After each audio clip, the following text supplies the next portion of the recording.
The sound of ripping fabric echoed across the pristine courtyard of Riverside Preparatory Academy like thunder before a storm. Emma Rodriguez stood motionless as her custom school blazer hung in tatters, the navy blue wool that had cost her mother 3 months of overtime wages now destroyed beyond repair. Madison Blake held a piece of the expensive material between her perfectly manicured fingers, examining it with mock concern while her 2 best friends giggled behind designer handbags. What none of them realized was that beneath Emma's quiet exterior and modest scholarship student status lay 8 years of Brazilian Jiu Jitsu training and a black belt earned through countless hours on unforgiving mats. They had just made the biggest mistake of their privileged lives. Before we jump back in, tell us where you're tuning in from. And if this story touches you, make sure you're subscribed, because tomorrow, I've saved something extra special for you. Emma Rodriguez had always been invisible at Riverside Preparatory Academy, and that was exactly how she preferred it. At 17, she moved through the marble hallways of Connecticut's most exclusive private school like a shadow, keeping her head down and her mouth shut.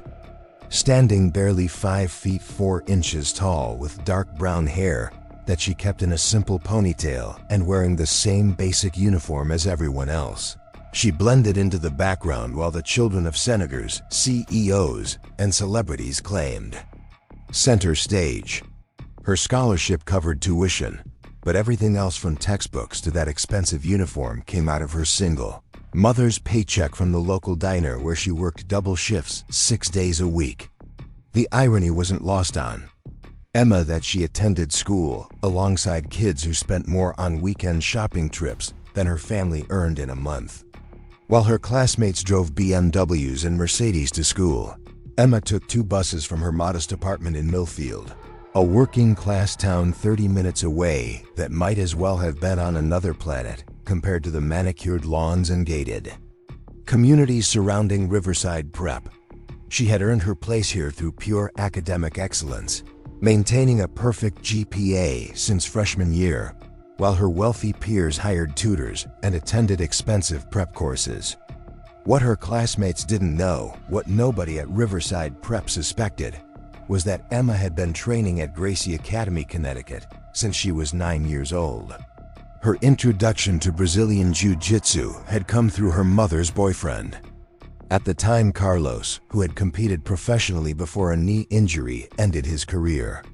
He had seen something in the quiet, bookish girl who was constantly being picked on at her public elementary school in Millfield. Carlos had taken her to the academy one afternoon after another incident where older kids had cornered her on the playground, and something had clicked immediately. The mats became Emma's sanctuary in a way that books and academic achievement never could. While she excelled at memorizing facts and solving equations, Brazilian Jiu Jitsu taught her something entirely different. On the mats, size didn't matter. Wealth didn't matter. Social status was meaningless when you were learning to use leverage and technique to overcome opponents twice your size. She discovered that her analytical mind, the same quality that made her excellent at mathematics and science, translated perfectly to the chess-like strategy of grappling. Every position had multiple solutions, every attack could be countered, and every disadvantage could become an advantage with the right knowledge and timing. Carlos had moved away when Emma turned 12, but by then she was completely committed to the art.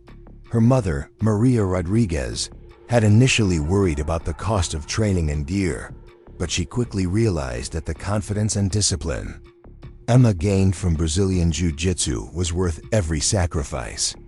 Maria started working extra shifts at the diner to pay for Emma's training, competition fees, and the occasional seminar with visiting masters. She watched her shy daughter transform into someone who walked taller, spoke more clearly, and radiated a quiet confidence that had nothing to do with arrogance and everything to do with self-assurance. By age 16, Emma had earned her black belt, making her one of the youngest black belts in Connecticut and certainly the only one walking the halls of Riverside Preparatory Academy. She had competed in regional tournaments throughout her teenage years, often traveling hours in her mother's aging Honda Civic to compete against opponents from much wealthier backgrounds who had access to better training facilities and more expensive gear. She rarely spoke about her victories, keeping the medals and trophies hidden in her bedroom, rather than displaying them where her classmates might see and ask questions. The scholarship to Riverside Prep had been her mother's dream as much as her own. Maria had cleaned offices at night for 2 years to save enough money for the application fees and entrance exam preparation, believing that her brilliant daughter deserved the same opportunities as children born into wealth. When the acceptance letter arrived along with a full academic scholarship, both women had cried tears of joy and relief. Finally, Emma would have access to the kind of education that could open doors to the best universities in the country. But fitting in at Riverside Prep proved more challenging than either of them had anticipated. The social hierarchy was rigid and unforgiving, built on generations of old money, family connections, and inherited privilege. Students didn't just compete academically. They competed over who had the most expensive handbags, the latest technology, and the most exotic vacation destinations. Spring break meant skiing in Switzerland or surfing in Bali, not staying home to help your mother pay bills. Summer meant internships at daddy's investment firm or modeling agencies, not working at the local grocery store to save money for college. Emma's uniform alone had been a financial struggle. While the basic uniform was covered by her scholarship, the blazer required for formal school events like assemblies and parent meetings cost $400 from the official school supplier. Maria had worked overtime for 3 months to afford it, and when Emma first put it on, she had felt like she was wearing armor. The blazer made her look like she belonged among her wealthy classmates, at least from a distance. The quality was undeniable, with hand-stitched details and the Riverside Prep crest embroidered in gold thread.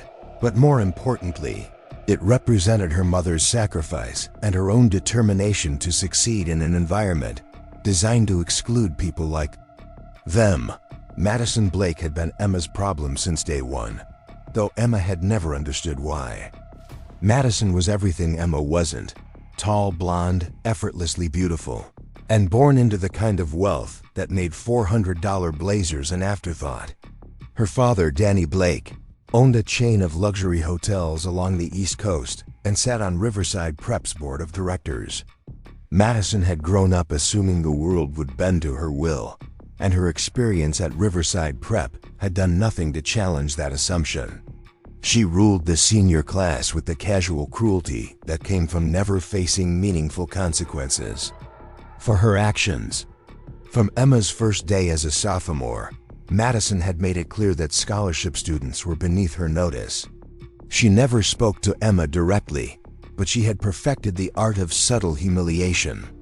She would bump into Emma in hallways without apologizing, make comments about people who clearly don't belong here when Emma was within earshot, and encourage her friends to ignore Emma completely during group projects. The harassment was sophisticated and plausibly deniable, designed to make Emma feel unwelcome without providing grounds for official complaints. Preparing and narrating this story took us a lot of time, so if you are enjoying it, subscribe to our channel. It means a lot to us. Now back to the story. Emma's only real friend at Riverside Prep was Sophia Chun, another scholarship student, whose parents had immigrated from Taiwan and built a successful restaurant business through decades of 18-hour workdays.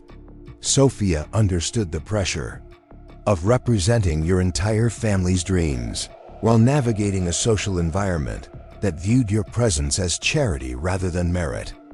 The two girls often ate lunch together in the library, finding refuge among the books where Madison and her crew rarely ventured.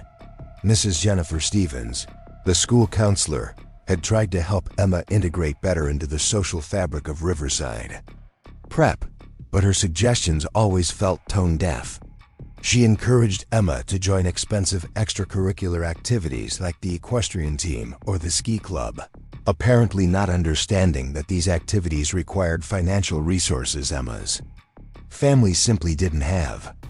When Emma mentioned that she trained in martial arts, Mrs. Stevens had suggested she try the school's fencing team instead, since it was more appropriate for a young lady of Riverside Prep. Emma had simply nodded and never brought up Brazilian Jiu Jitsu again.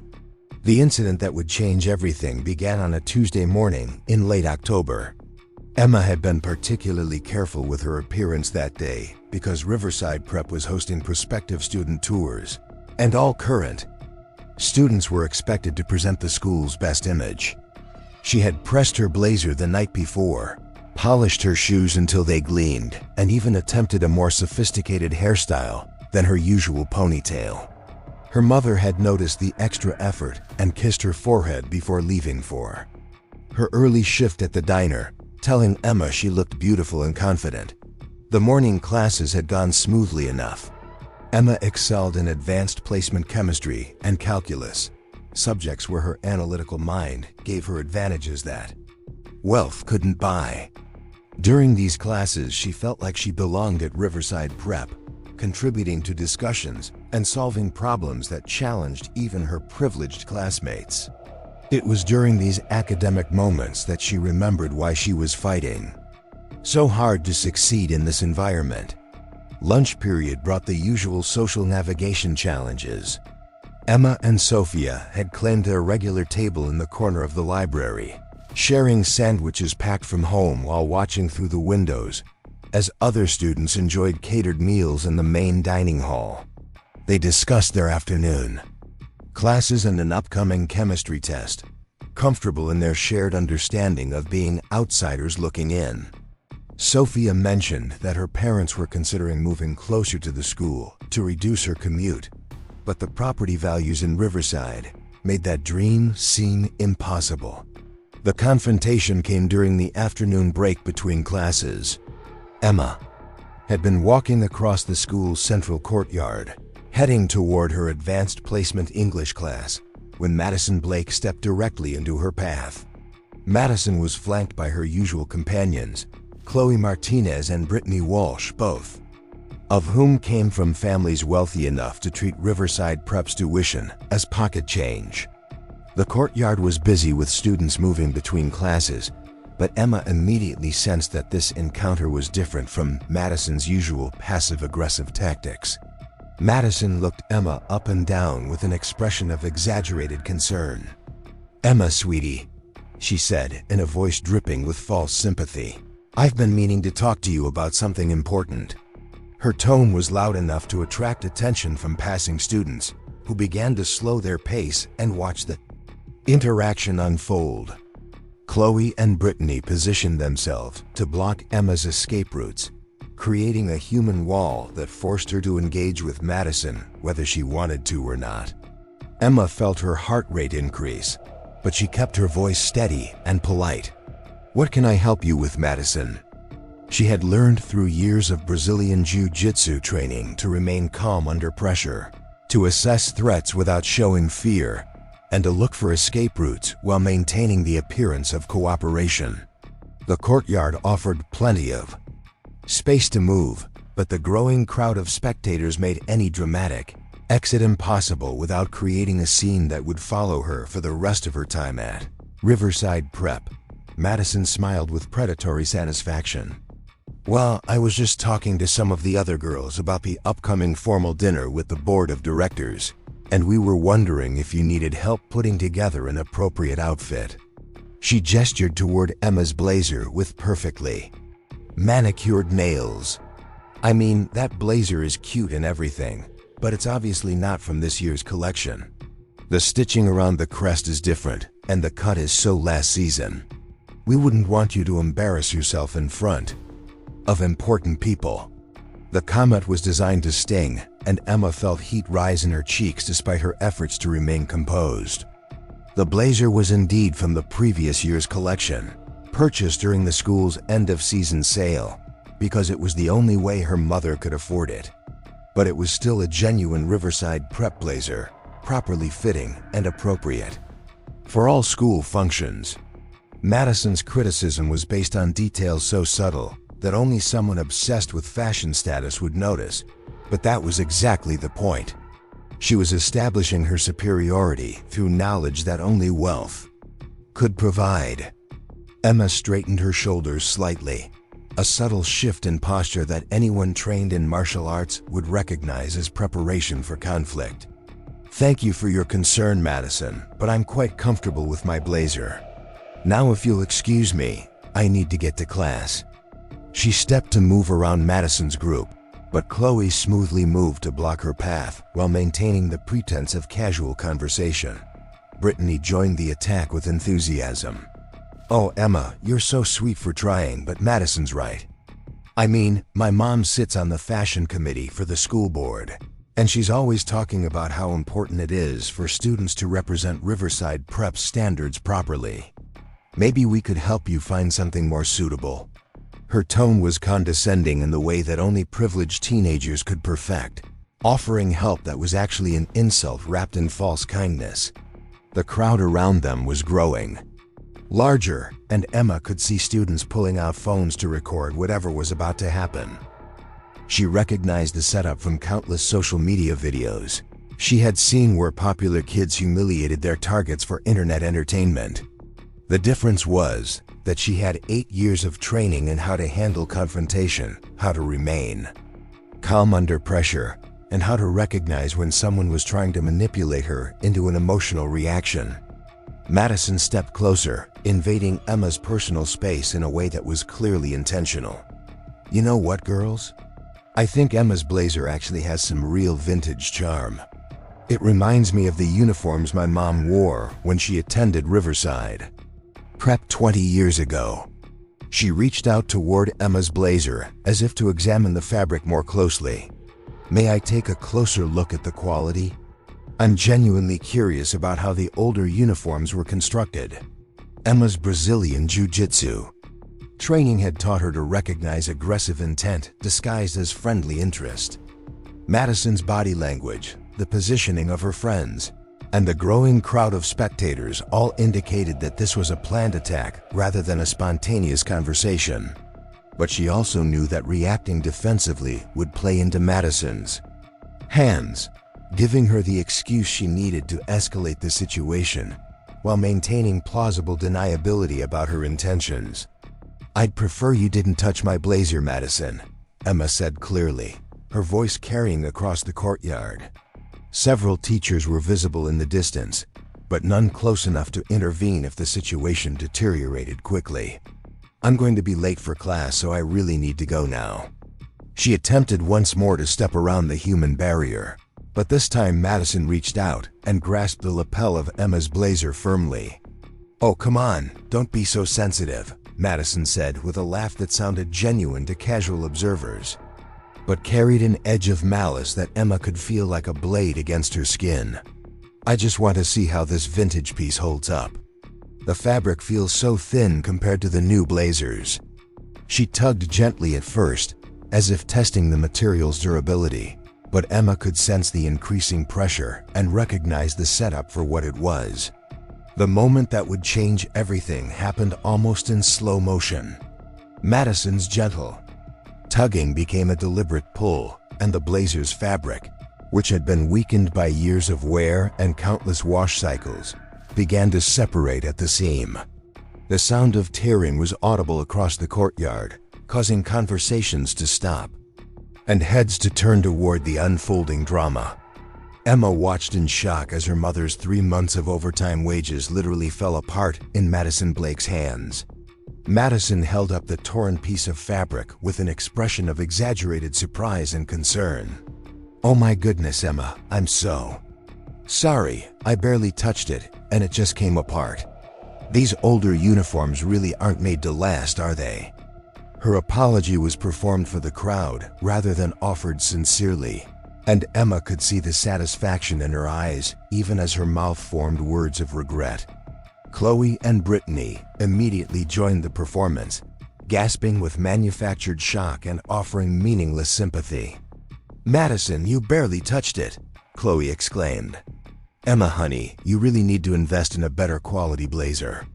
That kind of thing could happen during an important event and be so embarrassing." Brittany nodded vigorously, adding, My seamstress could probably fix it for you, but honestly, it might be time to just get a new one. The crowd of students had grown larger, and Emma could see phones recording from multiple angles.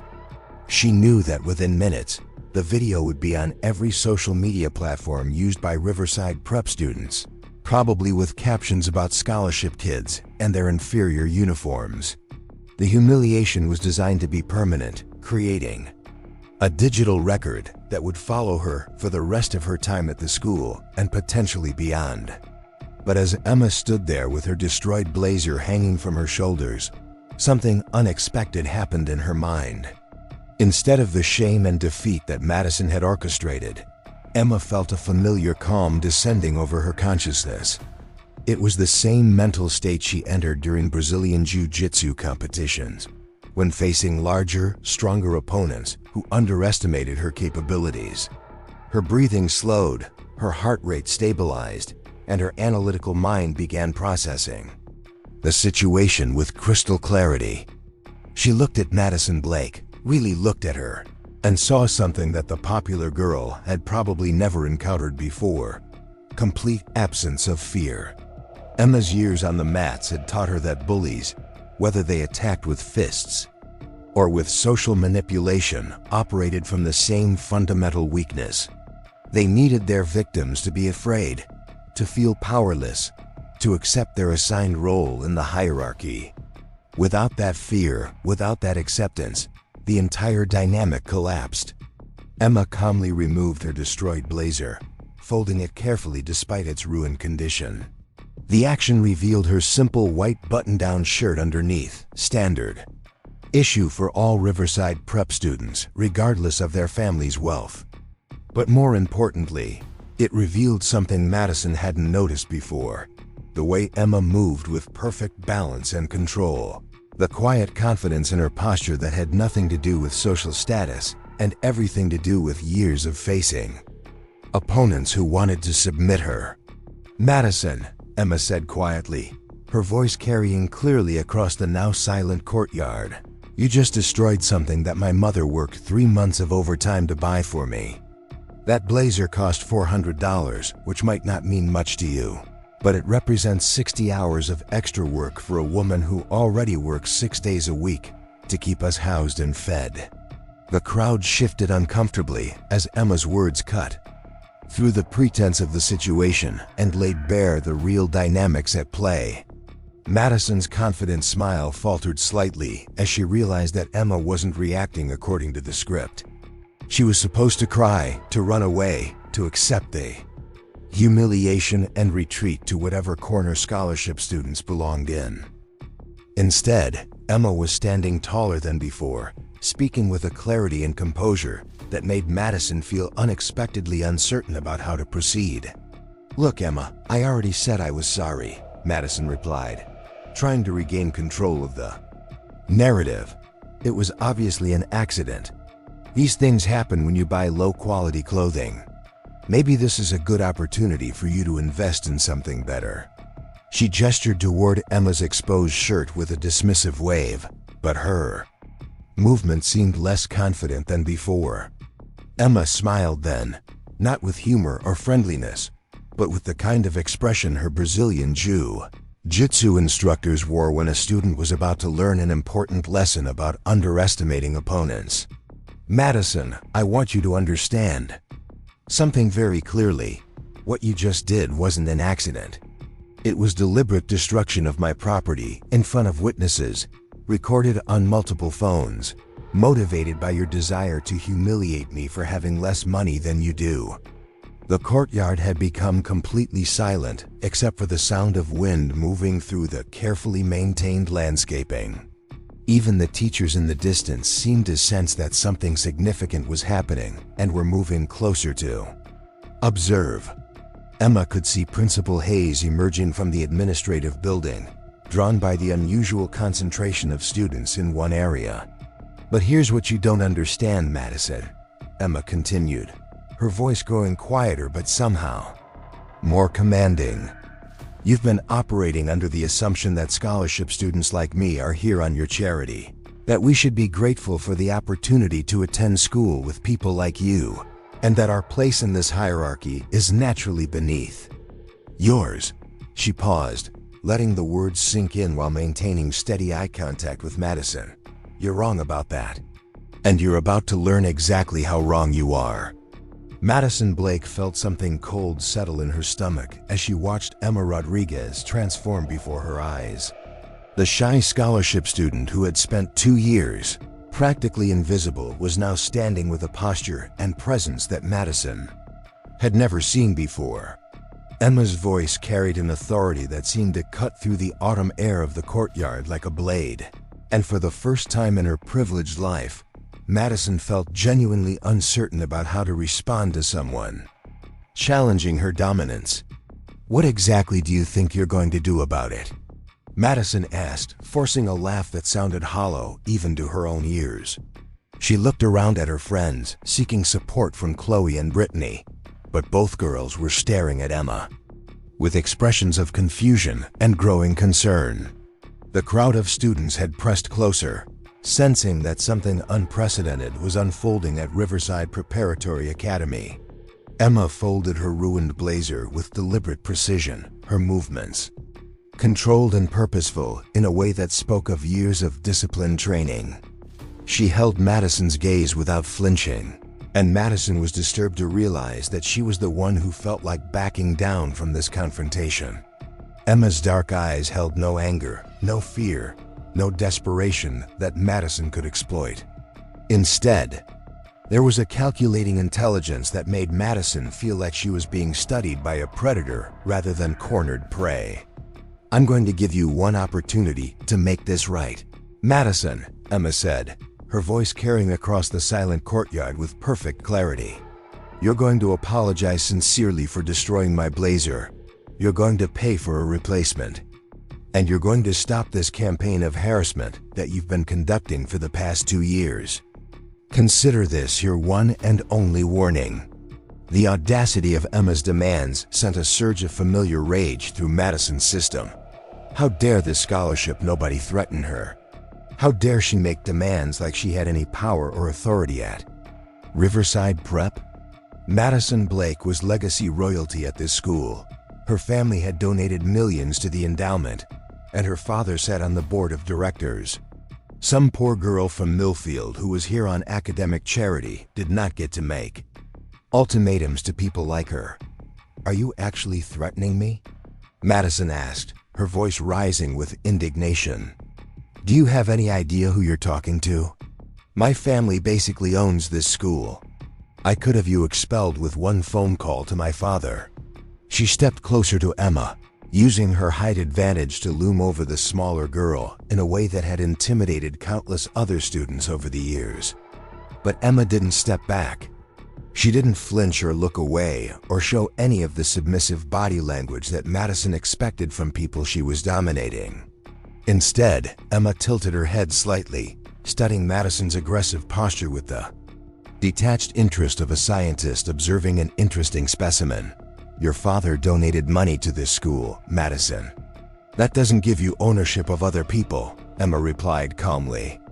And threatening to have me expelled for demanding compensation for property you destroyed would be an interesting conversation for him to have with the administration, especially when there are about 30 witnesses and multiple video recordings of what just happened. Madison felt her confidence wavering as she realized that Emma was absolutely right about the witnesses and recordings. In her eagerness to humiliate the scholarship student, she had orchestrated a very public destruction of property that would be difficult to explain away as an accident. But backing down now would be even worse than dealing with potential consequences later. Her entire social structure depended on other students believing that she was untouchable, that crossing Madison Blake meant social suicide at Riverside Prep. Chloe Martinez, sensing that the situation was spiraling beyond Madison's control, decided to intervene with her own attempt at intimidation.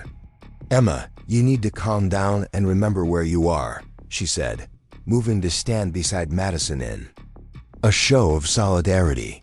This is Riverside Prep, not some public school in Millfield. We have standards here, and part of those standards is knowing your place in the social order." Emma's smile in response to Chloe's comment was genuinely amused, which somehow made it more unsettling than any expression of anger would have been. "My place in the social order?" she repeated, as if testing the words for their absurdity. "Chloe, I'm here because I earned the highest test scores in the county. You're here because your parents can afford the tuition. Which one of us do you think actually belongs here based on merit?" Brittany Walsh, not to be outdone by her friends, decided to add her own contribution to the escalating confrontation. "Merit doesn't mean anything if you can't afford to properly participate in school." "Life," she sneered. "Look at that sad little blazer you were wearing.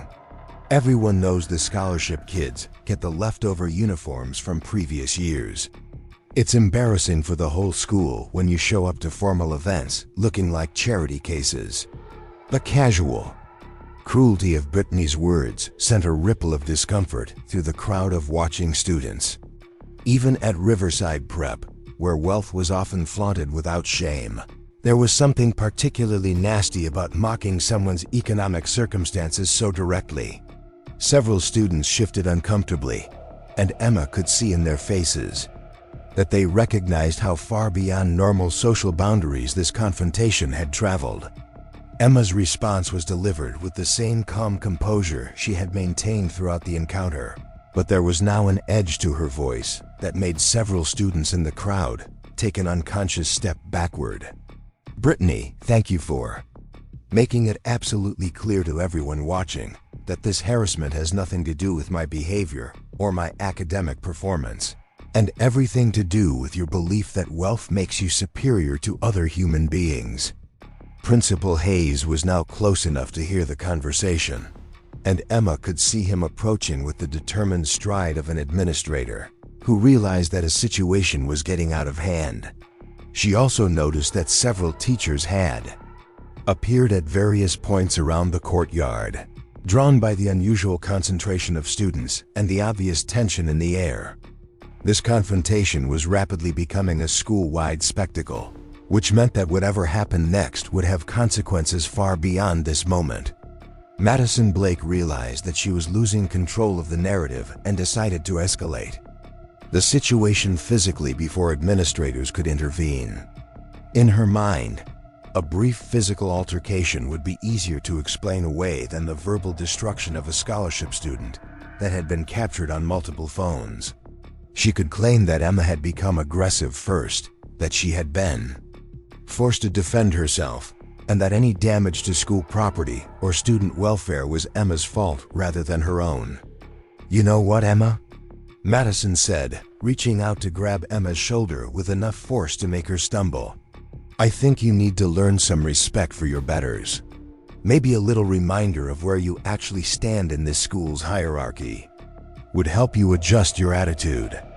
The moment Madison's hand made contact with Emma's shoulder, something fundamental changed in the dynamic of the courtyard confrontation.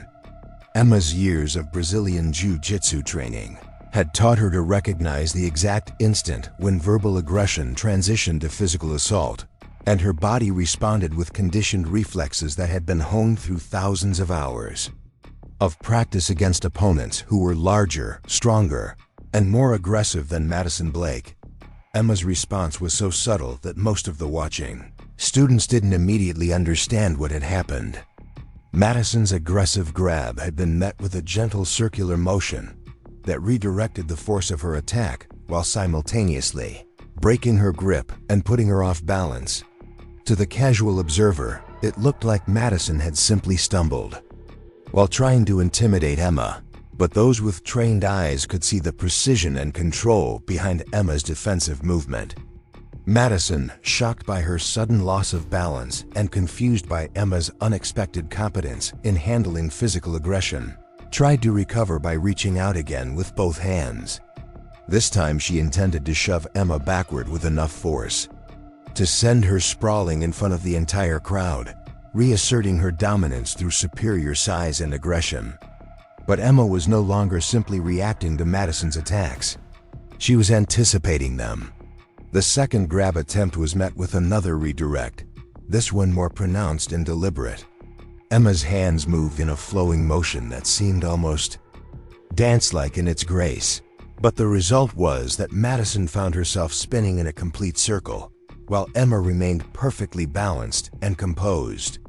The crowd gasped as they watched the school's most feared bully apparently lose a physical confrontation with someone half her size. "Madison, you're assaulting me in front of 30 witnesses," Emma said calmly, her voice carrying clearly across the silent courtyard. "I'm defending myself, which is my legal right. I suggest you stop before this situation gets any worse for you." Her tone was conversational, almost friendly, which somehow made her words more ominous than any shouted threat could have been. But Madison Blake had never been denied anything she wanted in her entire life, and she was not about to start accepting defeat from a scholarship student in front of the entire school. Her privileged upbringing had taught her that persistence and aggression would eventually overcome any obstacle, and she could not conceive of a scenario where someone from Emma's background could legitimately defeat someone from hers in any meaningful contest. Madison's third attack was more desperate and less controlled than her previous attempts. She lunged forward with both arms extended, intending to tackle Emma to the ground with sheer force and weight advantage. In her mind, once she had Emma on the ground, the physical confrontation would be over, and she could claim victory regardless of how ungraceful her methods had been. But Emma's 8 years of Brazilian Jiu Jitsu training had prepared her for exactly this type of aggressive, uncontrolled attack. What happened next was like watching a masterclass in leverage and timing. Emma stepped slightly to the side at the last possible moment, allowing Madison's momentum to carry her forward into empty space. At the same time, Emma's hands found precise grip points on Madison's uniform, and she used the larger girl's own forward momentum to execute a textbook hip toss that sent Madison sailing through the air in a graceful arc that ended with her landing flat on her back on the manicured grass of the courtyard. The impact drove the breath from Madison's lungs and left her staring up at the autumn sky in complete shock. She had never been physically overpowered by anyone in her life, let alone by someone she had dismissed as weak and irrelevant. The crowd of students erupted in gasps and excited chatter as they processed what they had just witnessed. Madison Blake, the untouchable queen of Riverside Prep, lying on her back while Emma Rodriguez stood over her looking completely composed and unruffled. Emma extended her hand toward Madison with a gesture that was simultaneously helpful and deeply humiliating. "Are you hurt?" she asked with genuine concern, though her offer of assistance carried an unmistakable subtext about who now held the power in their relationship. That landing looked pretty hard. "I can help you up if you'd like." Madison's face flushed red with embarrassment and rage as she realized that accepting Emma's help would be a public acknowledgement of defeat. But attempting to refuse assistance would make her look petty and ungracious in front of the entire school. She was trapped in a situation where every possible response would diminish her status and authority, which was exactly the kind of strategic thinking that Emma's martial arts training had taught her to employ against superior opponents. "Get away from me," Madison gasped, rolling onto her side and struggling to catch her breath. "Don't you dare touch me." She attempted to stand up on her own, but her legs were shaky and unsteady from the adrenaline and shock of being thrown by someone she had completely underestimated. The crowd watched in fascination as the school's most powerful student struggled to regain her composure after being systematically dismantled by someone they had all dismissed as irrelevant. Chloe Martinez and Brittany Walsh rushed to Madison's aid, helping her to her feet while shooting venomous glares at Emma, but neither of them seemed eager to escalate the physical confrontation after witnessing their leader's complete defeat at the hands of the quiet scholarship student. They had expected to watch Emma's humiliation and social destruction, not Madison's systematic dismantling by someone who apparently possessed skills they had never suspected. "This isn't over," Madison said, her voice shaking with emotion as She attempted to regain some semblance of authority and control. "You have no idea what you've just done. My father will hear about this, and you'll be expelled before the end of the week. Scholarship students don't get to assault legacy families at Riverside Prep." Emma's response was delivered with the same calm composure that had characterized her entire handling of the situation. But now her words carried the unmistakable authority of someone who had proven her capability to back up her statements with action. "Madison, you attacked me first in front of 30 witnesses with multiple video recordings. I defended myself using minimal necessary force to stop your assault. Any investigation of this incident will show exactly what happened and who was responsible for escalating it to violence." Principal Hayes had finally reached the scene of the confrontation, his face showing the strain of an administrator who realized that a situation had spiraled far beyond normal disciplinary boundaries. Robert Hayes had been principal of Riverside Preparatory Academy for 12 years, and he had developed a keen sense for the political dynamics that governed his exclusive institution. He knew that any incident involving Madison Blake would require careful handling due to her father's influence and financial contributions to the school. "What exactly is happening here?" Principal Hayes demanded, his voice cutting through the excited chatter of the crowd. "Why are there so many students gathered in the courtyard instead of attending classes?"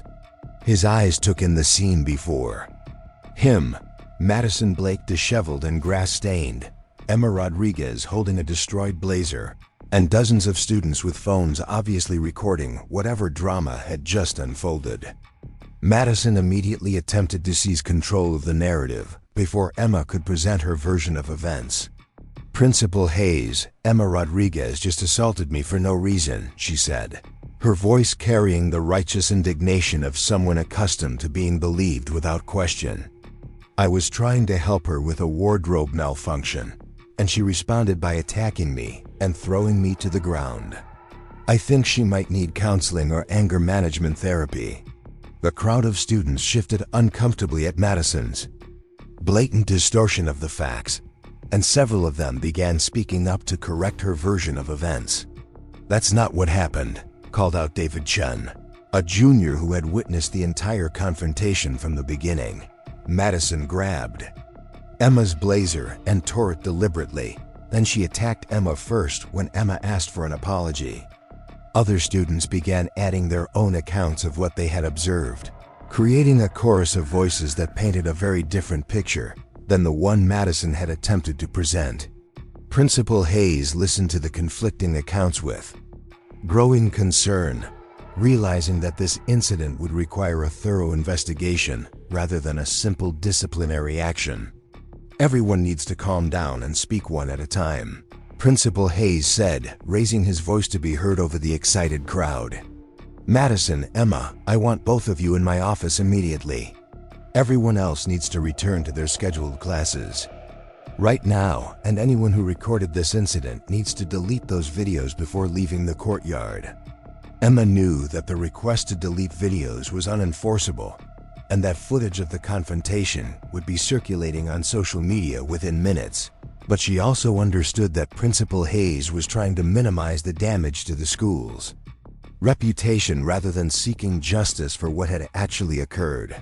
She had no illusions about receiving fair treatment in a system designed to protect the interests of wealthy families like the Blakes. "Principal Hayes, before we go to your office, I want to make sure you understand exactly what happened here," Emma said, her voice carrying the same calm authority that had dominated the entire confrontation. "Madison Blake deliberately destroyed my school blazer, then physically assaulted me when I asked for compensation and an apology. I defended myself using minimal force necessary to stop her attack. There are multiple witnesses and video recordings that will confirm this sequence of events."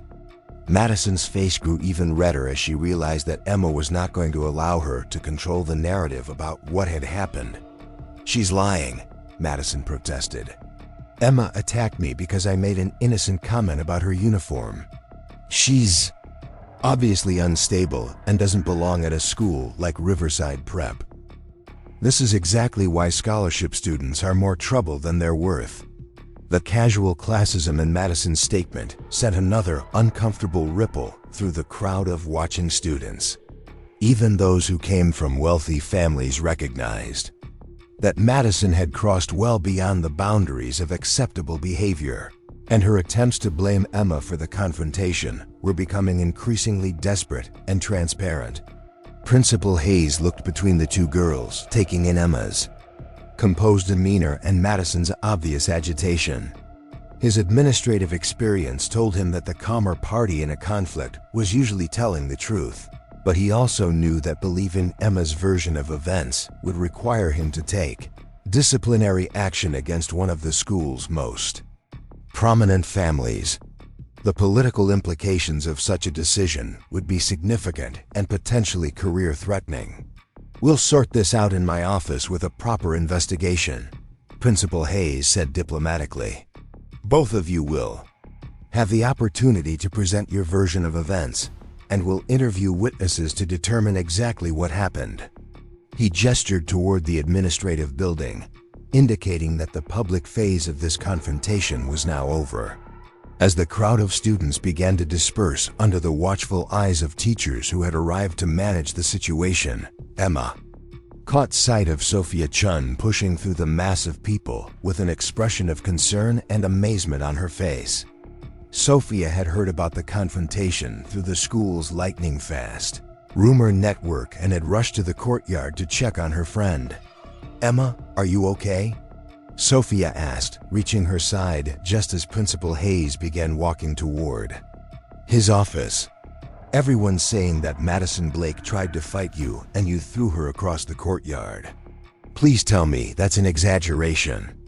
Her voice carried a mixture of worry and barely suppressed excitement at the thought that someone had finally stood up to Riverside Prep's most notorious bully.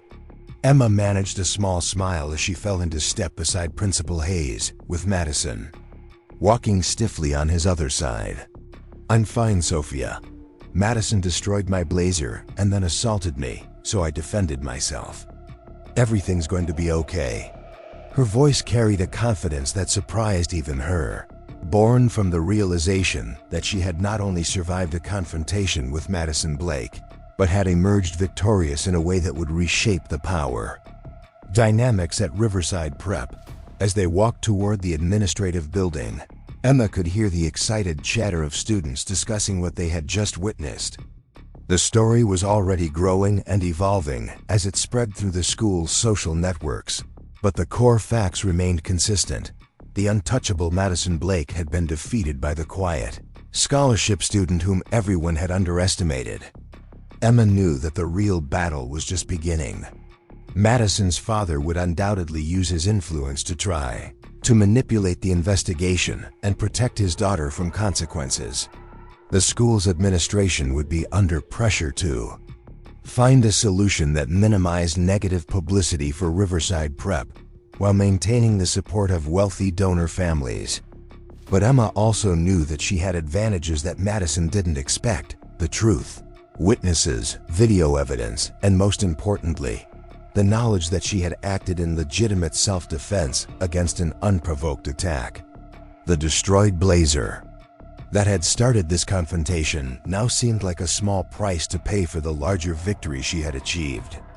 Madison Blake's aura of invincibility had been shattered in front of the entire school, and every student who had ever been intimidated by her wealth and status had seen that she could be defeated by someone with the courage and skill to stand up to her aggression. As they reached the steps of the administrative building, Emma glanced back at the courtyard where the confrontation had taken place. The grass where Madison had landed was slightly disturbed, a small reminder of the moment when 8 years of Brazilian Jiu Jitsu training had finally proven their worth beyond the competition mats. Emma had discovered that the confidence and capability she had developed through martial arts extended far beyond physical techniques, encompassing the mental discipline and strategic thinking that had allowed her to navigate this confrontation with perfect composure. The door to Principal Hayes' office loomed ahead, representing the next phase of a battle that would determine not just her own future at Riverside Prep, but the precedent for how the school would handle conflicts between its privileged legacy students and the scholarship recipients who had earned their place through merit rather than wealth.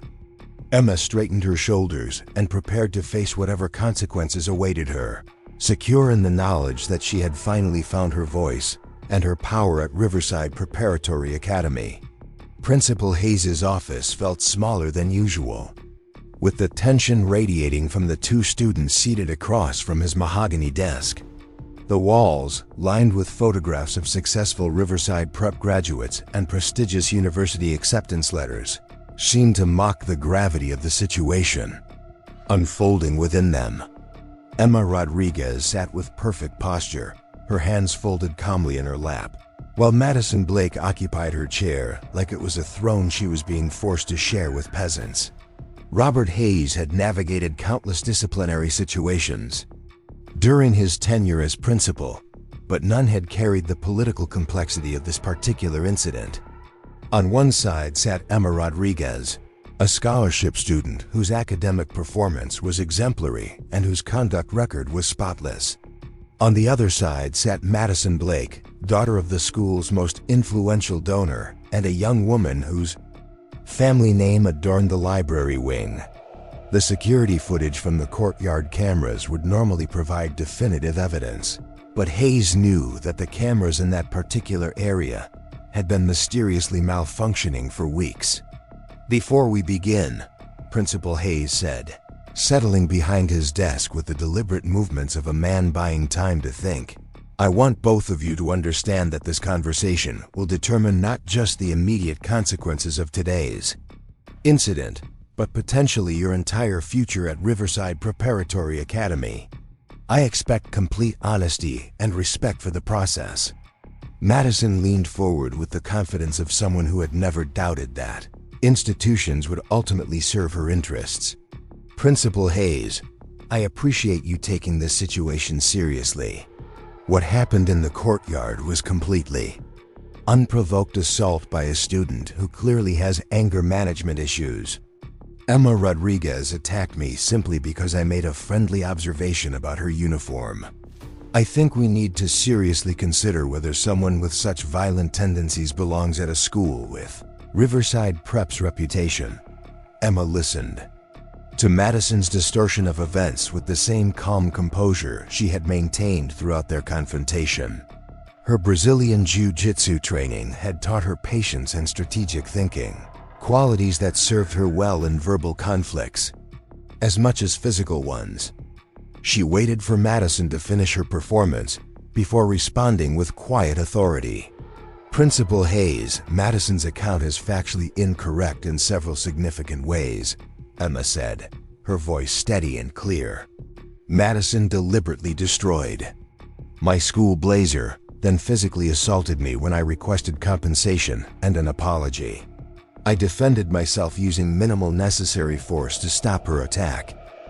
There are approximately 30 witnesses who can confirm this sequence of events, along with multiple video recordings that students made during the incident." Madison's face flushed with indignation at having her narrative challenged so directly. "She's lying to protect herself. Everyone knows scholarship students have chips on their shoulders about not belonging here." Emma obviously snapped under the pressure of trying to fit in with students from better families. The casual classism in Madison's statement hung in the air like poisonous smoke. Principal Hayes recognized the dangerous territory the conversation was entering, where issues of economic inequality and institutional bias could expose his school to serious scrutiny from educational authorities and civil rights organizations. "Madison, I need you to focus on the specific facts of what occurred, not your opinions about scholarship students or family backgrounds," Hayes said carefully. "Walk me through exactly what happened from your perspective, step by step." Madison's version of events painted her as an innocent victim of Emma's unprovoked aggression. According to her account, she had merely approached Emma with friendly concern about her uniform's appearance, offering helpful suggestions about how to maintain appropriate standards for Riverside Prep's formal events. Emma had become irrationally angry about this constructive feedback, destroying her own blazer in a fit of rage, then attacking Madison when she tried to offer assistance and support. The fabrication was so elaborate and self-serving that Emma almost admired its creativity, even as she recognized the dangerous implications of allowing such lies to stand unchallenged. Madison's story relied on the assumption that Principal Hayes would find it more believable that a scholarship student had experienced a psychological breakdown than that a wealthy legacy student had engaged in deliberate harassment and assault. "That's an interesting interpretation, Madison," Emma said when Madison finished her recitation. "However, your version contradicts both the physical evidence and the testimony of multiple witnesses.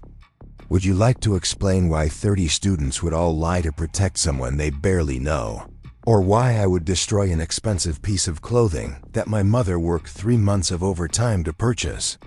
Madison's confidence wavered slightly as she realized that Emma's calm logic was exposing the flaws in her fabricated narrative.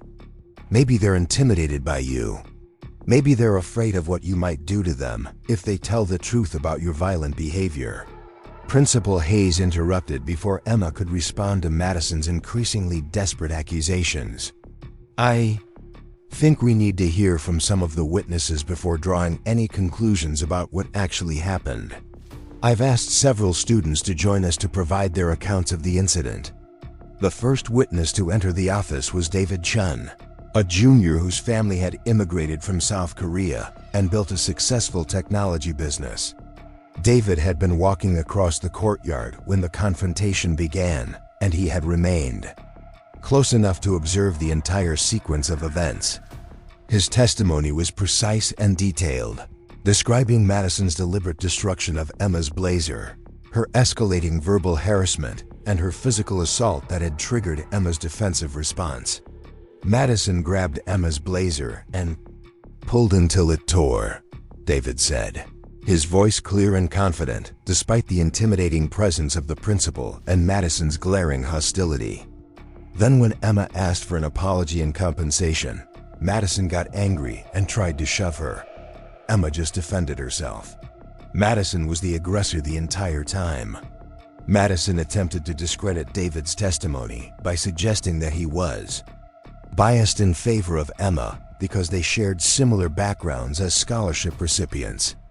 David's obviously protecting another scholarship student. "They'd probably planned this whole thing together to make me look bad." The accusation was so absurd that Principal Hayes visibly winced.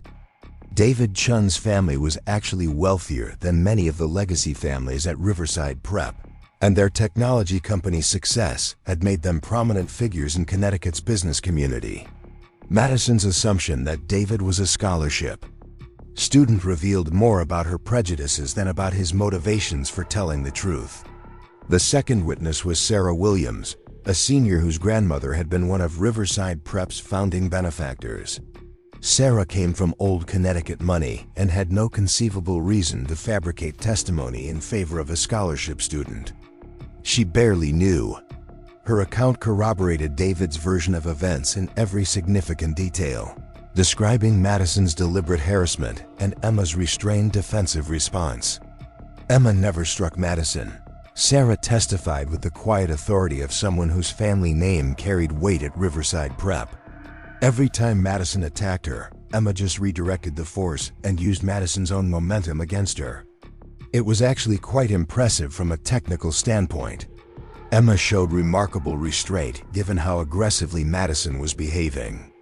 Madison's lawyer father had taught her never to back down when challenged, even when the evidence was mounting against her position. "Sarah's probably jealous of my popularity and social status. This is her chance to tear down someone more successful than she is." Principal Hayes was beginning to understand that Madison Blake was either genuinely delusional about her own behavior or pathologically incapable of accepting responsibility for her actions.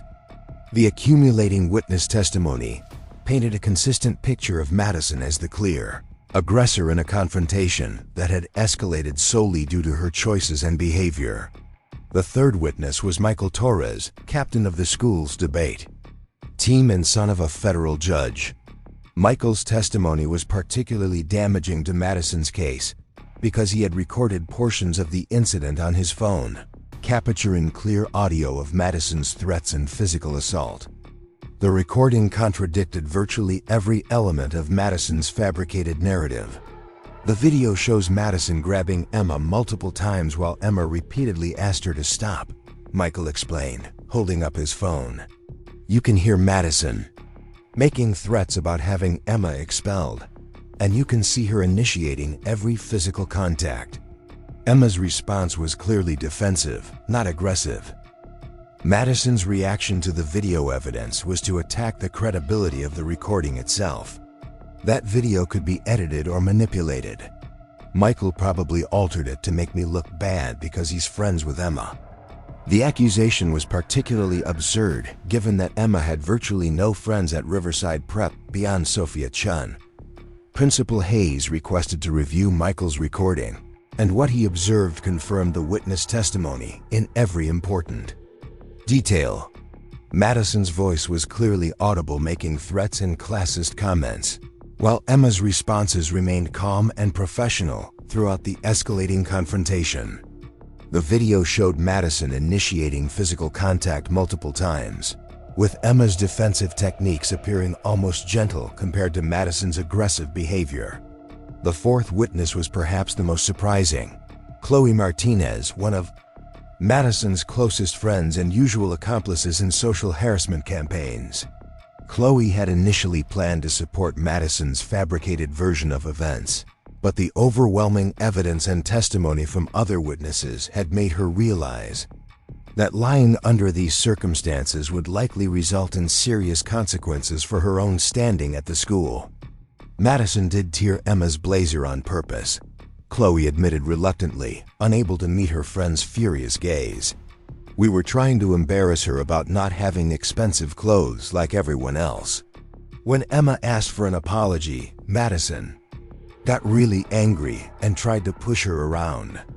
Emma just defended herself without actually hurting Madison. Madison's betrayal by her closest ally marked the complete collapse of her defensive strategy.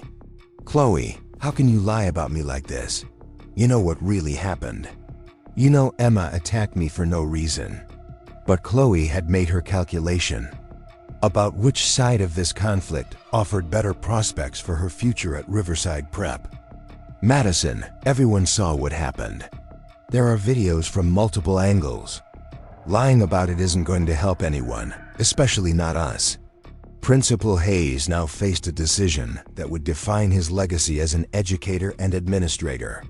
The evidence was overwhelming that Madison Blake had engaged in harassment, destruction of property, and assault against a scholarship student who had responded with remarkable restraint and composure. Under normal circumstances, such behavior would result in immediate suspension pending expulsion proceedings. But Danny Blake's influence over Riverside Prep's board of directors complicated any straightforward application of disciplinary policies. Hayes knew that expelling Madison would likely result in the loss of the Blake family's substantial financial contributions, potentially threatening the school's expansion plans and scholarship programs. The irony that protecting Madison might ultimately harm other scholarship students like Emma was not lost on him. Based on the testimony and evidence presented, Principal Hayes said carefully, "It's clear that this incident began with Madison's inappropriate behavior toward Emma and escalated due to Madison's choices throughout the confrontation. However, the physical altercation that followed requires consequences for both students involved." Emma felt a familiar calm descend over her consciousness as she recognized that institutional politics were about to override justice and truth. Her Brazilian Jiu Jitsu training had prepared her for situations where opponents had advantages beyond skill or merit, and she knew that this administrative battle would require the same strategic thinking she employed on the competition mats. "Principal Hayes," Emma said quietly, "before you announce your decision, I want you to understand that I have no intention of accepting punishment for defending myself against an unprovoked assault. If Riverside Prep cannot provide equal protection under its disciplinary policies, regardless of a student's family wealth, then perhaps this incident needs to be reviewed by external authorities. The implicit threat in Emma's words was clear. To everyone in the room, a discrimination complaint filed with state educational authorities would bring unwanted scrutiny to Riverside Prep's policies and practices, potentially exposing systemic bias in favor of wealthy students. Such an investigation could threaten the school's accreditation and reputation far more seriously than the loss of a single donor family's contributions. Madison Blake's privileged upbringing had never prepared her for the possibility that her actions might have consequences that her father's money and influence couldn't eliminate. "You can't threaten this school. My family has supported Riverside Prep for generations. One scholarship student doesn't get to blackmail an entire institution." But Emma's strategic thinking had identified the leverage she needed to ensure fair treatment under circumstances where traditional power dynamics favored her opponent. "Madison, I'm not threatening anyone. I'm simply explaining that I have rights under state and federal education laws that protect students from discrimination and retaliation. Those rights don't disappear because your family donates money to the school." Principal Hayes recognized that Emma Rodriguez possessed not just the academic intelligence that had earned her the scholarship, but the strategic sophistication to navigate complex institutional politics. Her calm analysis of the situation and clear articulation of her legal rights demonstrated exactly the kind of thinking that would serve her well at the elite universities that recruited Riverside Prep graduates. "I believe there's a solution that serves everyone's interests," Hayes said, his administrative experience guiding him toward a compromise that might avoid the worst outcomes for all parties involved.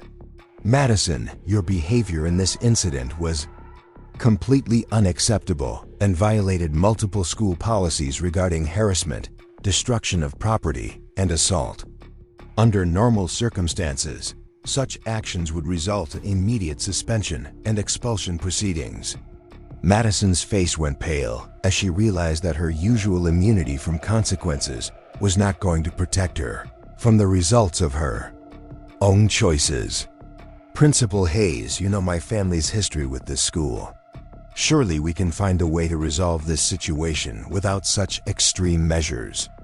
But Hayes had recognized that protecting Madison at Emma's expense would create far more serious problems than disciplinary action against a wealthy student. "However, I believe in redemption and growth, particularly for young people who may not have fully understood the consequences of their actions.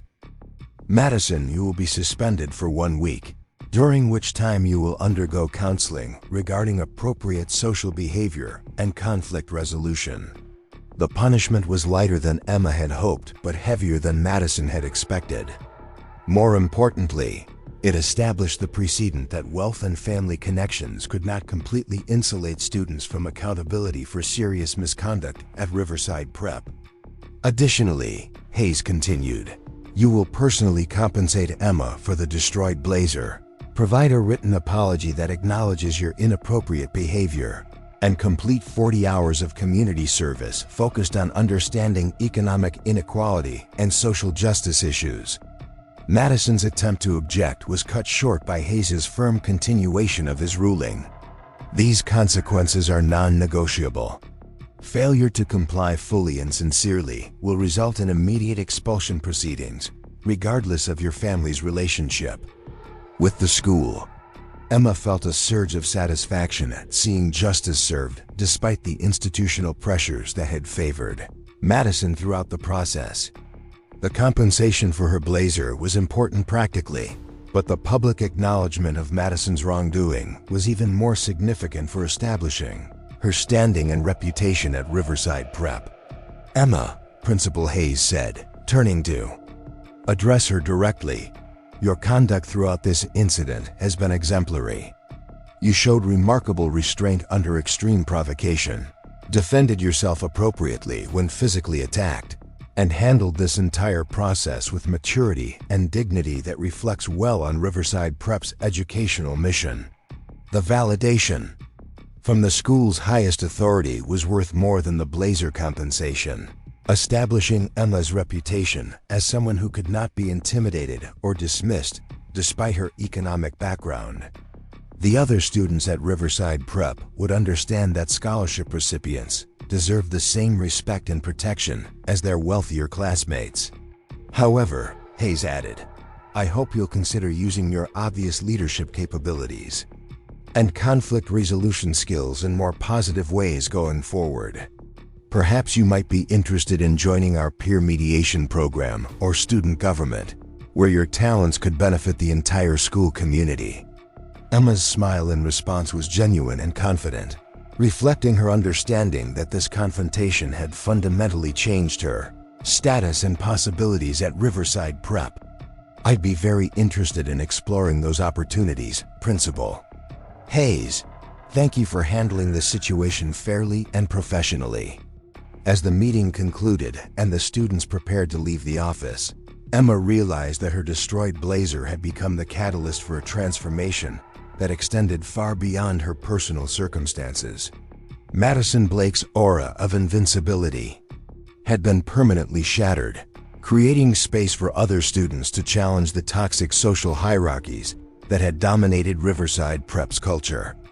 The news of Madison's suspension and required apology spread through the school's social networks faster than wildfire, carrying with it a new understanding of power dynamics and accountability. Students who had been intimidated by wealth and privilege began to recognize that merit and courage could triumph over inherited advantages when supported by institutional fairness.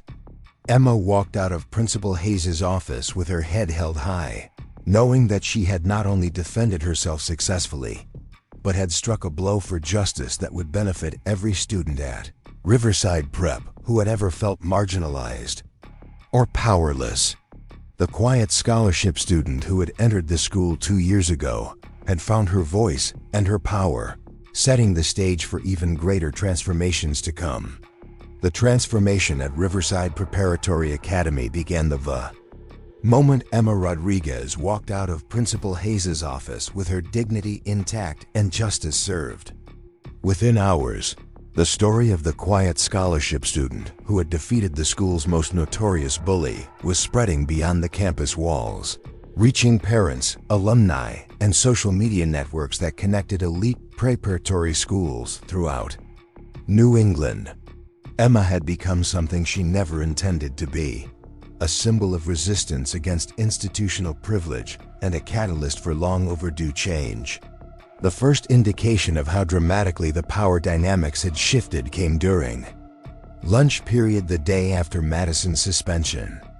Emma entered the cafeteria expecting the usual isolation that had defined her 2 years at Riverside Prep, but instead found herself approached by students she had never spoken to before.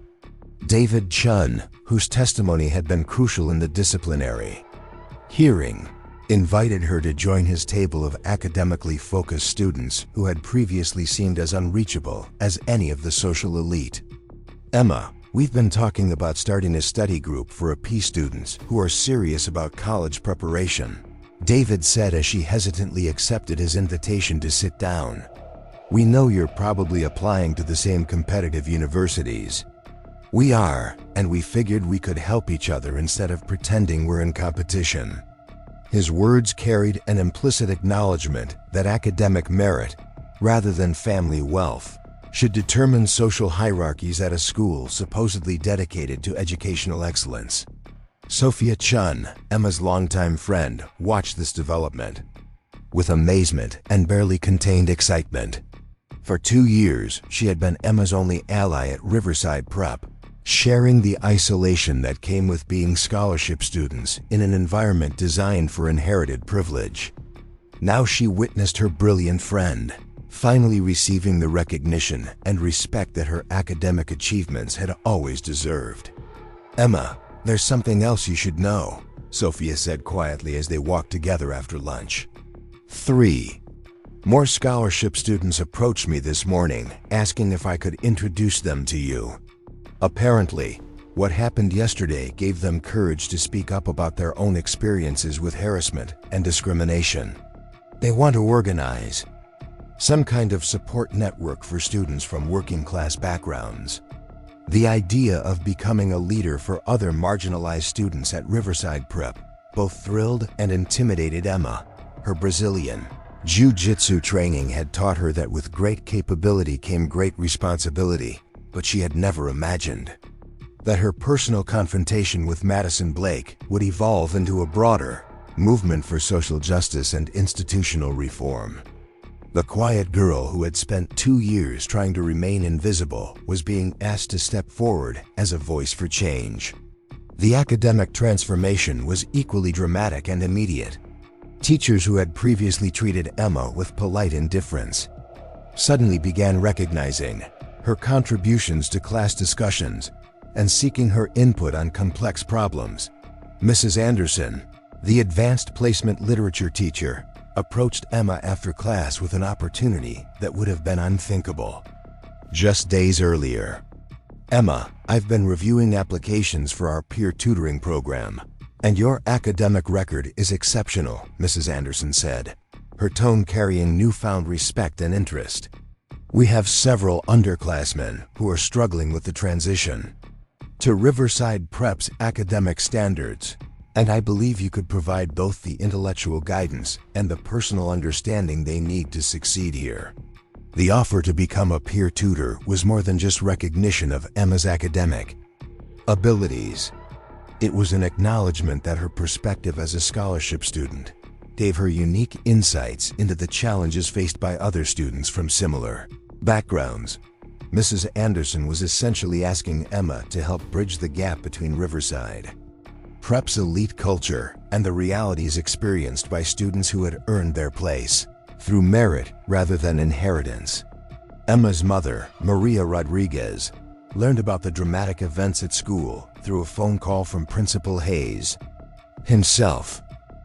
The conversation was unlike any interaction Maria had ever had with Riverside Prep's administration, marked by respect and genuine appreciation for both Emma's character and her own parenting.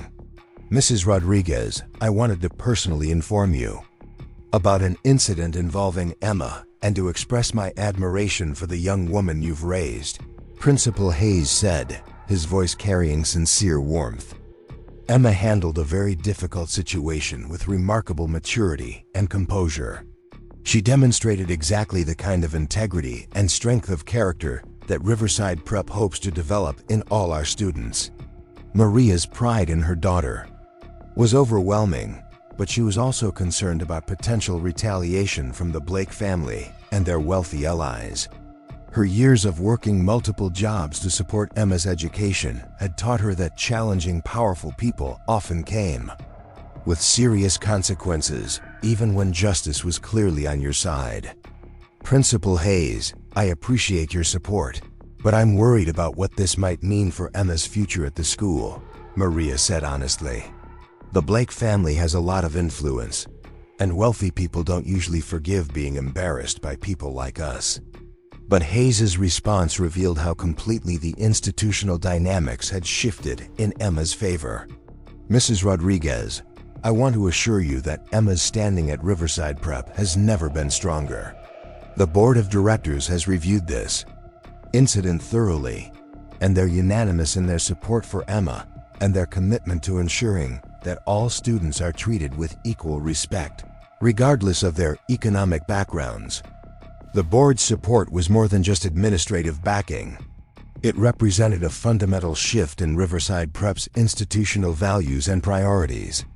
The school's leadership had recognized that their reputation depended not on protecting wealthy donors from accountability, but on demonstrating their commitment to the educational principles they claim to represent. Madison Blake's return to school after her suspension was a study in humiliation and social isolation. The written apology she was required to deliver was read aloud during a school assembly, ensuring that every student at Riverside Prep understood both the nature of her misconduct and the consequences of such behavior. The letter, which had been carefully reviewed by Principal Hayes to ensure its sincerity and completeness, included specific acknowledgments of her harassment, destruction of property, and assault. I deeply regret my actions toward Emma Rodriguez, which were motivated by prejudice and arrogance rather than any legitimate concern. Madison read, her voice barely audible as she faced an audience that included students she had previously dominated through fear and intimidation. My behavior violated the basic principles of respect and dignity that should govern all interactions at Riverside Prep, and I accept full responsibility for the harm I caused. The community service requirement that accompanied Madison's suspension proved even more transformative than the public apology. She was assigned to work at a local food bank in Millfield, the working-class town where Emma lived, serving families who struggled with the same economic challenges that Emma's family faced daily. The experience of actually interacting with people whose lives were affected by poverty and economic insecurity gradually began to crack the shell of entitlement and privilege that had shaped Madison's worldview. Emma's influence on other students extended far beyond those who shared her scholarship status. Students from wealthy families began questioning the social hierarchies and casual cruelty that had previously seemed normal and acceptable at Riverside Prep. The sight of Madison Blake apologizing publicly to a scholarship student had shattered assumptions about power and accountability that had governed the school's culture for generations. One of the most significant changes was the formation of the Riverside Prep Social Justice Alliance, an organization that Emma reluctantly agreed to lead after being approached by students from across the economic spectrum. The Alliance's mission was to address discrimination and inequality within the school community while promoting understanding and cooperation between students from different backgrounds. We're not trying to eliminate all social differences or pretend that everyone at Riverside Prep comes from the same circumstances, Emma explained during the Alliance's first meeting, held in the same library where she had spent 2 years eating lunch in isolation. We're trying to ensure that everyone is treated with dignity and respect regardless of their family's financial situation. The Alliance's first major initiative was a mentorship program that paired scholarship students with academically successful peers who could provide guidance on navigating Riverside Prep's social and academic expectations. The program was designed to address the reality that many scholarship students arrived at the school without the cultural knowledge and social connections that wealthy students took for granted. Emma's academic performance, already exceptional, somehow managed to reach even higher levels as she gained confidence and recognition within the school community. Teachers began recommending her for advanced opportunities that had previously been reserved for students with family connections to elite universities. Her AP chemistry teacher, Dr. Martinez, approached her about participating in a summer research program at Yale University that could significantly enhance her college applications. Emma, your analytical thinking and problem-solving abilities are exactly what Professor Johnson is looking for in his biomolecular research lab, Dr. Martinez explained. This opportunity could open doors to full scholarships at the most competitive universities in the country. You've earned the right to compete at the highest levels of academic achievement. The summer research opportunity was just one of many possibilities that began opening for Emma as Riverside Prep's faculty and administration recognized her potential and committed to supporting her success. The school's college counselor, previously unavailable due to his focus on students whose families could afford expensive private college consultants, suddenly had time to help Emma develop application strategies for the most selective universities. Sophia Chun watched her friend's transformation with joy and amazement, but also with some concern about how rapidly Emma's life was changing. Emma, it's incredible to see everyone finally recognizing how brilliant you are. But I hope you don't forget where you came from, or the people who supported you when nobody else would. Emma's response revealed the depth of character that had enabled her to handle the confrontation with Madison Blake so effectively. Sophia, Everything that's happening now is only possible because people like you and my mother believed in me when I didn't even believe in myself. Success means nothing if you abandon the people who helped you achieve it. The impact of Emma's victory extended beyond Riverside Prep to influence conversations about inequality and privilege at elite educational institutions throughout New England. Educational consultants and admissions officers began discussing the Emma Rodriguez case as an example of how exceptional students from working class backgrounds could thrive when given equal opportunities and protection from discrimination. Dr. Patricia Williams, an education policy researcher at Connecticut College, wrote an article about the Riverside Prep incident that was published in the Journal of Educational Equity. Her analysis focused on how Emma's success demonstrated the importance of institutional support for students who challenged existing power structures through academic excellence and moral courage.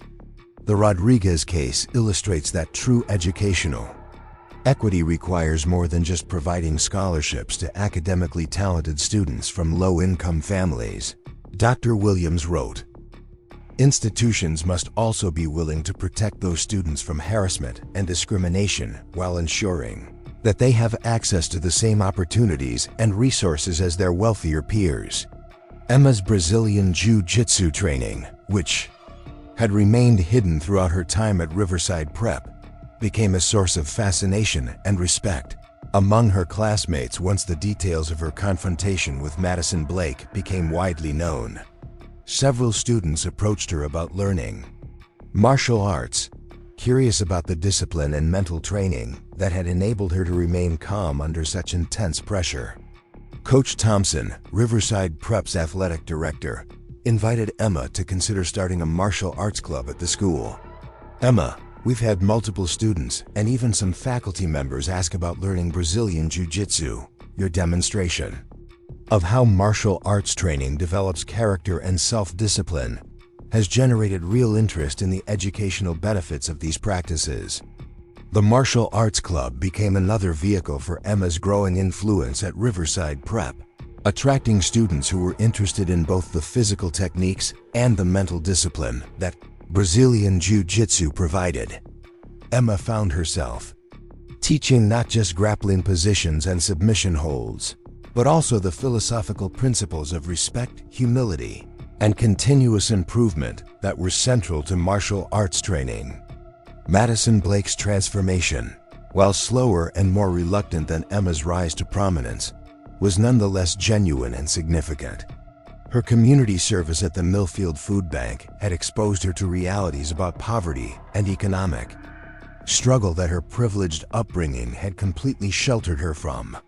She began to understand how her casual comments about expensive clothing and family vacations had been experienced by students like Emma as deliberate cruelty rather than innocent conversation. The counseling sessions that were part of Madison's disciplinary requirements forced her to confront uncomfortable truths about her behavior and attitudes. Dr. Sarah Kim, the therapist assigned to work with Madison, helped her understand how inherited privilege had created a sense of entitlement that blinded her to other people's humanity and dignity. "Madison, your actions toward Emma weren't just about one incident or one person," Dr. Kim explained during one of their sessions. "They were part of a pattern of behavior that treats people as less worthy of respect based on their economic circumstances. Real change requires understanding why you develop those attitudes and choosing to replace them with genuine empathy and compassion." 6 months after the confrontation that had changed everything, Emma Rodriguez stood before the Riverside Prep student body as the newly elected president of the Student Council. Her campaign had focused on creating a more inclusive and supportive environment for all students, regardless of their backgrounds or circumstances. The girl who had once eaten lunch alone in the library was now the most respected student leader in the school's history. Her victory speech was delivered with the same calm confidence that had characterized her confrontation with Madison Blake, but now it was informed by months of experience in leadership and institutional change. Fellow students, we have the opportunity to make Riverside Prep a place where excellence is measured by character and achievement rather than by family wealth or social status. That transformation begins with each of us choosing to treat every person in our community with dignity and respect. The audience's enthusiastic response included Madison Blake, who had become one of Emma's most unlikely supporters. Madison's community service and counseling had evolved into genuine commitment to social justice causes, and she had requested permission to work with the Social Justice Alliance on initiatives to address economic inequality in the broader community. Emma's college applications that fall were supported by recommendations from teachers, administrators, and community leaders who recognized her exceptional combination of academic excellence, moral courage, and leadership ability. Her essay about the Blazer incident and its aftermath became legendary among college admissions officers for its thoughtful analysis of power, privilege, and the responsibility that comes with education. Harvard University's admissions director later said that Emma's application was one of the most compelling he had ever reviewed. Ms. Rodriguez demonstrated not just academic ability, but the kind of character and leadership potential that universities hope to develop in their students. Her response to adversity revealed exactly the qualities we seek in future leaders who will address society's most challenging problems. The full scholarship to Harvard that Emma received was just the beginning of opportunities that flowed from her transformation at Riverside Prep. The quiet scholarship student who had been invisible for 2 years had become a symbol of possibility and hope for students from working class backgrounds at elite educational institutions throughout the country. Maria Rodriguez attended Emma's graduation from Riverside Prep with tears of pride and joy streaming down her face. The ceremony included a special recognition of Emma's contributions to the school community, with Principal Hayes noting that her influence had fundamentally improved the educational environment for all students. Emma Rodriguez arrived at Riverside Prep as an exceptional student, Hayes said during his graduation address. She leaves as an exceptional human being who has made our entire community better through her courage, integrity, and commitment to justice. She embodies the very best of what education can achieve when talent meets opportunity and character. As Emma walked across the stage to receive her diploma, the standing ovation from her classmates included Madison Blake, who applauded with genuine enthusiasm and respect. The transformation of their relationship from antagonism to mutual respect represented the broader changes that Emma's presence had brought to Riverside Prep's culture and values. The blazer that had been destroyed in a moment of cruelty had become the catalyst for changes that would benefit generations of students who followed. Emma's mother had framed the original torn blazer alongside Emma's Harvard acceptance letter, creating a reminder that sometimes our greatest victories emerge from our most challenging moments. Emma's story became part of Riverside Prep's official history, referenced in admissions materials and orientation programs as an example of the school's commitment to supporting students from all backgrounds. The Social Justice Alliance that she had founded continued to thrive, ensuring that future scholarship students would never face the isolation and harassment that had once seemed inevitable. Years later, as Dr. Emma Rodriguez returned to Riverside Prep as a guest speaker, she reflected on how a single moment of standing up for herself had transformed not just her own life, but the lives of countless other students who had been inspired by her example. The Brazilian Jiu Jitsu black belt that had remained hidden for so long had become a symbol of the strength that exists within every person who refuses to accept injustice. The lesson Emma shared with current students was simple but profound. True power comes not from the circumstances of your birth, but from the choices you make when faced with challenges that test your character and values. Sometimes the quiet person in the corner possesses exactly the strength and courage needed to change everything. 5 years after graduation, Dr. Emma Rodriguez stood in the lecture hall at Harvard Medical School, preparing to address a packed auditorium of incoming medical students. Her white coat bore her name embroidered in navy blue thread, a deliberate echo of the Riverside Prep blazer that had been destroyed years earlier in a moment that changed everything. The quiet scholarship student who had once eaten lunch alone in a library was now one of the youngest professors in Harvard's history, having completed her MD-PhD program in record time while maintaining her commitment to social justice and educational equity. The medical students before her represented the most academically gifted individuals from around the world, but Emma knew that many of them had never faced the kind of challenges that had shaped her character at Riverside Preparatory Academy. Her opening lecture of the semester had become legendary among Harvard students for its powerful message about the relationship between personal adversity and professional excellence.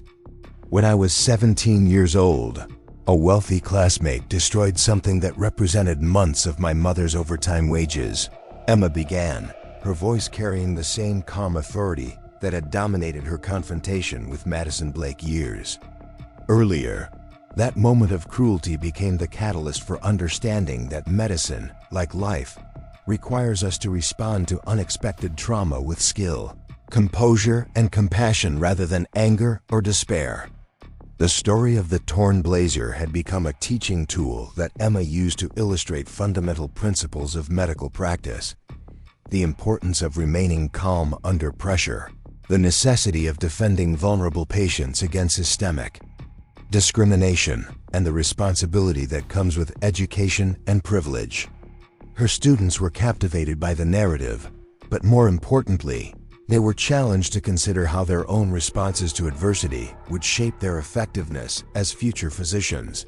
Dr. James Patterson, Harvard Medical School's dean, had initially been skeptical about hiring someone so young for a tenure-track position, but Emma's combination of clinical excellence, research innovation, and teaching ability had made her appointment inevitable. Her research on health disparities in underserved communities was revolutionizing approaches to medical education and patient care, while her mentorship of students from diverse backgrounds was transforming the culture of academic medicine.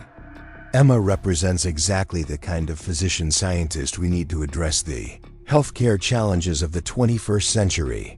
Dean Patterson explained to colleagues who questioned the unprecedented nature of her appointment. Her personal experience with overcoming systemic barriers gives her unique insights into the social determinants of health, while her academic achievements demonstrate the intellectual rigor required for groundbreaking research. The Social Justice Alliance that Emma had founded at Riverside Prep had evolved into a national organization with chapters at elite educational institutions across the country. The Alliance's mission had expanded beyond addressing discrimination within individual schools to advocating for policy changes that would increase access to quality education for students from all economic backgrounds. Sophia Chun, now a successful software engineer at a major technology company, served as the Alliance's national coordinator while maintaining her close friendship with Emma.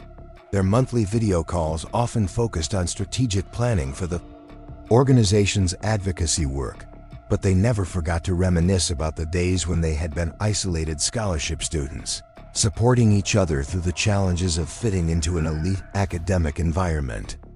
Emma, we've got applications from over 200 schools wanting to start Social Justice Alliance chapters, Sophia reported during one of their conversations. The Harvard chapter alone has 500 members, including students whose families could probably buy small countries. It's amazing how your story has inspired people from every background to think differently about privilege and responsibility. The ripple effects of Emma's confrontation with Madison Blake had spread far beyond what anyone could have anticipated. Educational researchers were using the Riverside Prep transformation as a case study in how individual courage could catalyze institutional change, while college admissions officers were actively seeking students who demonstrated similar combinations of academic excellence and moral leadership. Madison Blake had surprised everyone, perhaps most of all herself, by becoming one of the Social Justice Alliance's most effective advocates. After graduating from a small liberal arts college where she had continued her transformation through community service and social justice work. Madison had dedicated her career to addressing economic inequality through nonprofit leadership and policy advocacy. Her work with low-income families had given her first-hand understanding of the challenges that students like Emma faced in accessing quality education, and she brought unique credibility to conversations about privilege and responsibility among wealthy donor communities. The woman who had once destroyed a blazer out of casual cruelty had become a powerful voice for educational equity and social justice. "I know this might sound strange coming from me," Madison said during a fundraising event for scholarship programs at elite preparatory schools, "but Emma Rodriguez taught me that true strength comes from lifting others up rather than tearing them down. My behavior at Riverside Prep was inexcusable, but Emma's response showed me what real leadership looks like." The annual Madison Blake Scholarship, funded by the Blake Family Foundation and awarded to academically exceptional students from working-class backgrounds, had become one of the most prestigious awards available to students applying to elite preparatory schools. The scholarship was designed specifically to support students who demonstrated both intellectual ability and the kind of character that Emma had displayed during her confrontation with injustice. Emma's mother, Maria Rodriguez, had used her daughter's success as inspiration to pursue her own educational goals. At the age of 45, Maria had enrolled in community college while continuing to work at the diner, earning her associate degree in business administration before transferring to a 4-year university. The woman who had once worked double shifts to afford a blazer was now the proud owner of 3 successful restaurants that employed dozens of people from her community. "Mia, you showed me that it's never too late to fight for your dreams," Maria told Emma during one of their weekly phone calls. "Watching you stand up to that girl taught me that I could stand up for myself too. Your courage gave me permission to believe I deserved more than just surviving." The restaurants that Maria had built were more than just successful businesses.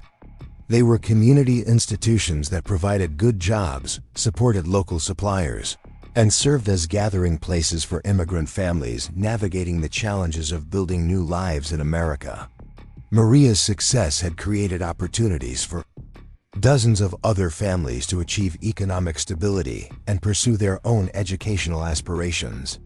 Emma's Brazilian Jiu Jitsu training had continued throughout medical school and her residency, providing both physical fitness and mental discipline during the most challenging periods of her education. The Gracie Academy, where she had first learned to defend herself, had become a second home, and she now taught classes for young people who faced bullying and discrimination in their own schools and communities. Professor Carlos Santos, Emma's original Brazilian Jiu Jitsu instructor, watched with pride as his former student used martial arts principles to approach challenges in medicine and education. Emma learned early that technique and strategy can overcome size and aggression, he explained to new students. But more importantly, she learned that true martial arts is about protecting others, not just yourself. The self-defense classes that Emma taught were attended by students from across the socioeconomic spectrum, including several children of Riverside Prep alumni who had heard the story of the torn blazer and wanted their own children to learn the kind of character and resilience that Emma had demonstrated. The classes emphasized not just physical techniques, but the mental discipline and ethical principles that made martial arts a tool for justice rather than aggression. Dr. Robert Hayes, now retired from his position as principal of Riverside Preparatory Academy, often spoke about Emma's impact on the school's culture and values during educational conferences and leadership seminars. The transformation that had begun with her confrontation with Madison Blake had evolved into comprehensive policy changes that protected all students from discrimination and harassment. The Emma Rodriguez incident taught us that institutional neutrality in the face of injustice is actually complicity, Hayes explained to other educational leaders. When we truly commit to treating all students with equal dignity and respect, we create environments where exceptional individuals can thrive regardless of their economic backgrounds. Riverside Prep's current enrollment included a much higher percentage of scholarship students than had been typical before Emma's time at the school. And these students were actively recruited and supported through mentorship programs and academic resources that ensured their success.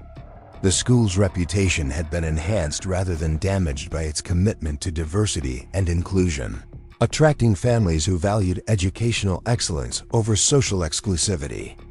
The blazer that had been destroyed in the courtyard confrontation was now displayed in a place of honor in Riverside Prep's main hallway, accompanied by a plaque that read, "In memory of a moment when courage triumphed over cruelty and won students." Refusal to accept injustice changed an entire community. The display served as a daily reminder to current students about the power of individual integrity to create positive change. Emma's research on health disparities had earned her recognition from the National Institutes of Health, which had awarded her a multi-million-dollar grant to study how educational experiences in adolescence affected long-term health outcomes in underserved communities. The research was groundbreaking, not just for its scientific insights, but for its potential to inform policy decisions about educational funding and healthcare access. The study's preliminary findings had already begun to influence medical school curricula across the country, with institutions recognizing the need to train physicians who understood the social and economic factors that contributed to health inequalities. Emma's work was demonstrating that addressing healthcare disparities required not just clinical expertise, but also the kind of moral courage and systemic thinking that she had developed through her own experiences with injustice. Dr. Patricia Williams, the education policy researcher who had written about Emma's case years earlier, had continued to follow the long-term impacts of the Riverside Prep transformation. Her longitudinal study of educational equity initiatives had identified Emma's story as a turning point in how elite institutions approach diversity and inclusion. The Rodriguez case represents a paradigm shift from tokenism to genuine institutional commitment. Dr. Williams wrote in her latest research publication, "When schools move beyond simply admitting students from diverse backgrounds to actively supporting their success and protecting them from discrimination, they create environments where exceptional individuals can achieve their full potential." The impact of Emma's story had spread internationally, with educators in countries around the world using her experience as a case study in how individual courage could catalyze institutional change. Schools in England, Australia, and Canada had implemented policies based on the Riverside Prep model, demonstrating that the principles of dignity, respect, and equal opportunity were universal values that transcended cultural boundaries.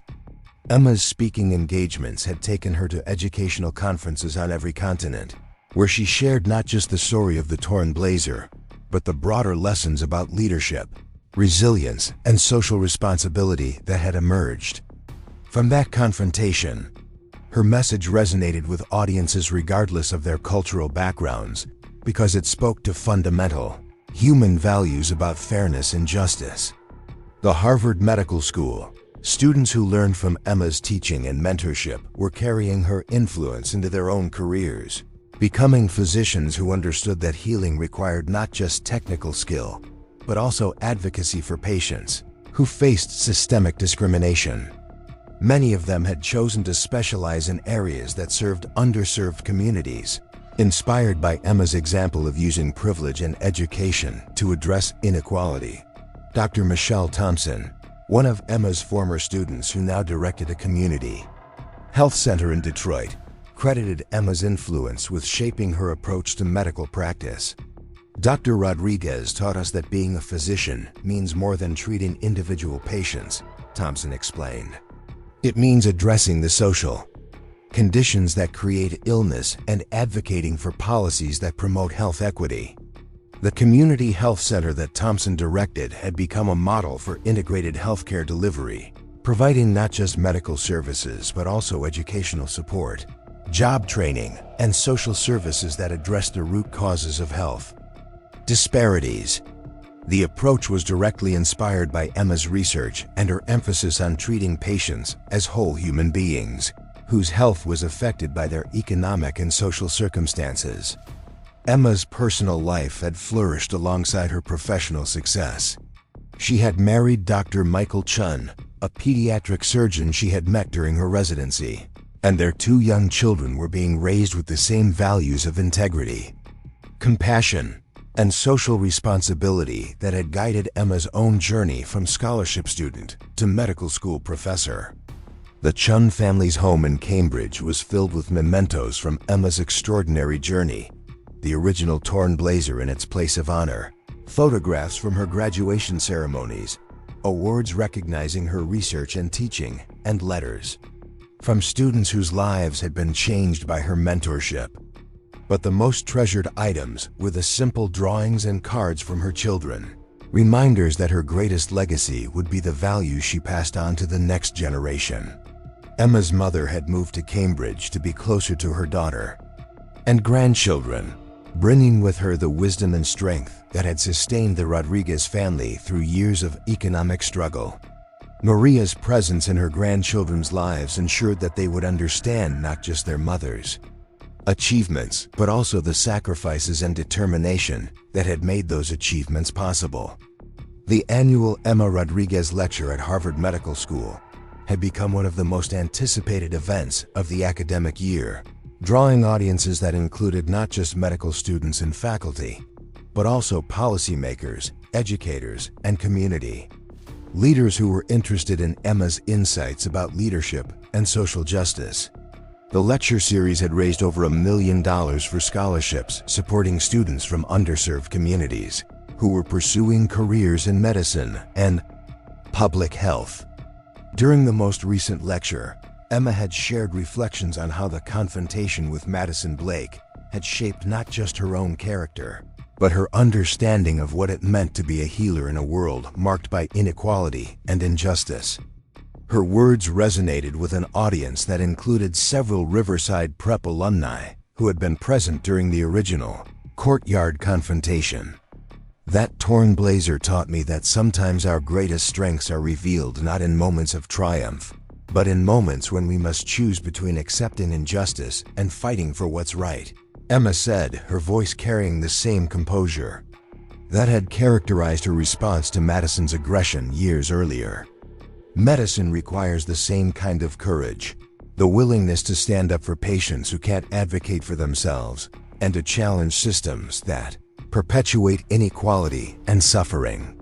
The Social Justice Alliance's national conference that year had been held at Riverside Preparatory Academy, bringing together over 1,000 students, educators, and advocates who were working to create more equitable educational opportunities. The conference sessions were held in the same courtyard where Emma's confrontation with Madison Blake had taken place, now transformed into a symbol of hope and possibility rather than conflict and division. Madison Blake had delivered the conference's keynote address, speaking with remarkable honesty about her own transformation from privileged bully to social justice advocate. Her speech included a public acknowledgement of the harm she had caused Emma and other students during her time at Riverside Prep, as well as a commitment to continue working for the rest of her life to address the inequalities that had shaped her own attitudes and behavior. "I can never undo the cruelty I showed to Emma Rodriguez and other students who deserved better from me," Madison said, her voice steady despite the emotion in her words. "But I can spend the rest of my life working to ensure that other young people don't have to face the kind of harassment and discrimination that I once thoughtlessly inflicted on others." The standing ovation that followed Madison's speech included Emma, who had flown in from Harvard to attend the conference and support the organization she had founded. The moment represented the complete transformation of their relationship from antagonism to mutual respect, demonstrating that even the most damaged relationships could be healed through genuine remorse, consistent action, and shared commitment to justice. Emma's final words to the conference delegates captured the essence of everything she had learned from her journey, from invisible scholarship student to internationally recognized leader in medicine and education. Her message was simple but profound, rooted in the wisdom that had emerged from a moment of crisis in a school courtyard years earlier. Real strength isn't about overpowering others or using advantages to maintain unfair hierarchies, Emma said.